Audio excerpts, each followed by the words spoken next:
नमस्कार, आप देख रहे हैं न्यूज हाट। मैं हूं आपके साथ रितेश शर्मा।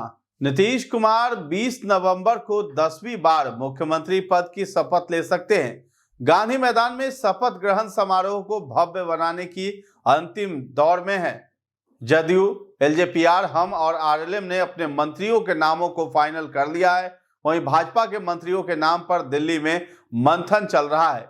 सूत्रों के मुताबिक भाजपा अपने आधे से ज्यादा मंत्रियों को ड्रॉप मतलब बदल सकती है, जबकि नीतीश कुमार अपने पुराने ओल्ड गार्ड चेहरे पर ही भरोसा जता सकते हैं।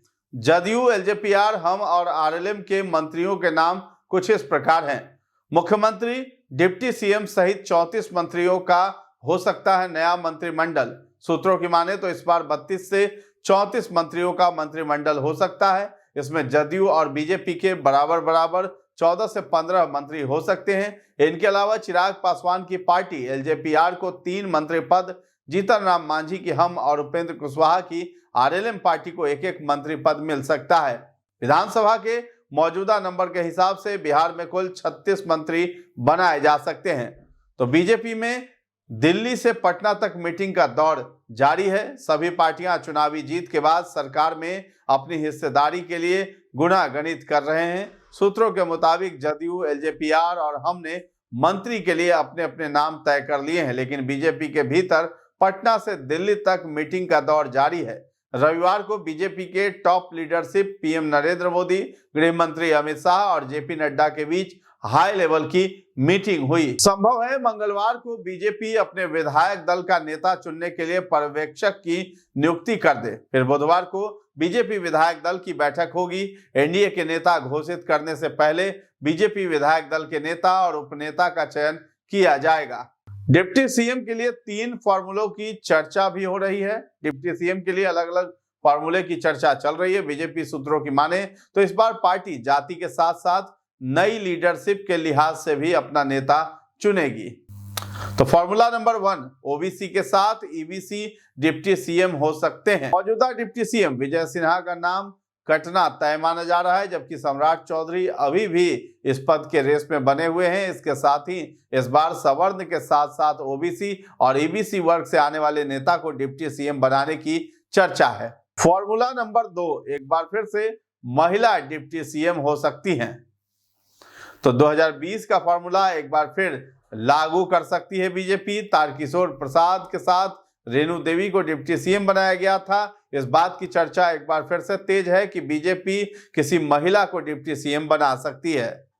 अब फॉर्मूला नंबर 3 क्या कहता है? चिराग पासवान को डिप्टी सीएम बनाने की भी चर्चा चल रही है। सूत्रों की माने तो बीजेपी की टॉप लीडरशिप डिप्टी सीएम के लिए चिराग पासवान के साथ भी चर्चा कर रही है। बीजेपी चाहती है कि चिराग पासवान अब केंद्र की जगह राज्य की पॉलिटिक्स में एंट्री करें। चिराग पासवान पहले भी कह चुके हैं कि अब वे अपने पिता का सपना पूरा करने के लिए केंद्र की जगह बिहार की राजनीति करना चाहते हैं। हालांकि डिप्टी सीएम बनने के सवाल पर न तो चिराग और न ही उनकी पार्टी के नेता कुछ भी बोलने को राजी हो रहे हैं। इसके साथ ही जदयू अपने कोटे के मंत्रियों में बड़ा बदलाव नहीं करेगी। पिछली सरकार में जदयू कोटे से 13 मंत्री थे। संभव है कि इसमें से 10 मंत्रियों को नई सरकार में फिर से मंत्री बनाया जा सकता है।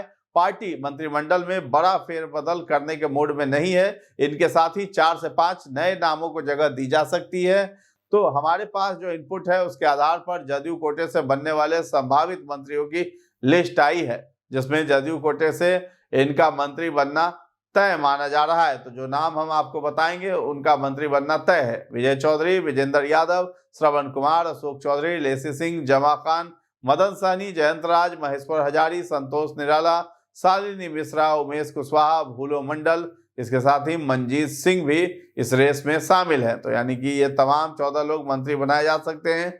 मांझी के बेटे और कुशवाहा की पत्नी भी बन सकती है मंत्री। हम पार्टी से संतोष मांझी और उपेंद्र कुशवाहा की पत्नी स्नेहलता के साथ एलजेपीआर के प्रदेश अध्यक्ष राजू तिवारी मंत्री बन सकते हैं। संभावित मंत्रियों की लिस्ट में संजय पासवान के नाम की भी चर्चा है। तो मंत्री के साथ स्पीकर की भी रेस में विजय सिन्हा है। पिछली बार की तरह इस बार भी बीजेपी स्पीकर का पद अपने पास रख सकती है। सूत्रों के मुताबिक भाजपा विजय सिन्हा को डिप्टी सीएम न बनाकर स्पीकर बना सकती है। हाँ, इतना जरूर तय है कि विजय सिन्हा को कोई न कोई बड़ा पद जरूर मिलेगा। 2010 तक के ये पद नीतीश कुमार अपने पास रखते थे, लेकिन 2020 में जैसे ही नीतीश कुमार कमजोर हुए हैं, बीजेपी ने ये पद अपने हिस्से में ले लिया है। तो 2020 से 25 के बाद नीतीश कुमार के पाला बदल के कारण 2 बार एनडीए की सरकार बनी, दोनों बार बीजेपी के स्पीकर ही बने हैं। हालांकि इस बार बीजेपी के साथ जदयू का भी नंबर बढ़ा है। विधान परिषद के सभापति पहले से ही बीजेपी कोटे से हैं।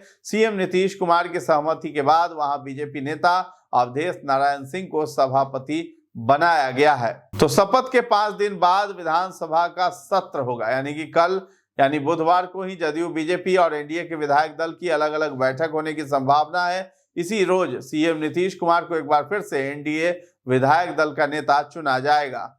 नेता चुनने के बाद सीएम नीतीश कुमार इस्तीफा देकर सरकार बनाने का दावा पेश करेंगे। इसके बाद 20 नवंबर को नीतीश कुमार 10वीं बार सीएम पद की शपथ लेंगे। तो 18वीं विधानसभा का पहला सत्र शपथ ग्रहण के 5 दिन बाद 24 या 25 नवंबर से शुरू हो सकता है। शीतकालीन सत्र में प्रोटेम स्पीकर पहले नए विधायकों को शपथ दिलाएंगे। इसके बाद नए विधानसभा अध्यक्ष के चयन की प्रक्रिया पूरी की जाएगी। तो विधानसभा में इसकी तैयारी अभी से ही शुरू कर दी गई है। तो आपको बता दें कि खास बात यह है कि पहली बार बिहार विधानसभा पूरी तरह पेपरलेस होगा। इसके लिए सभी विधायकों के आगे सैमसंग का टैबलेट लगा दिया गया है। माइक को भी बदलकर हाईटेक कर दिया गया है। तो फिलहाल इस खबर में इतना ही है। न्यूज़ हाट के साथ बने रहें और अभी तक हमारे चैनल को आपने सब्सक्राइब नहीं किया है तो जरूर कर लें। धन्यवाद।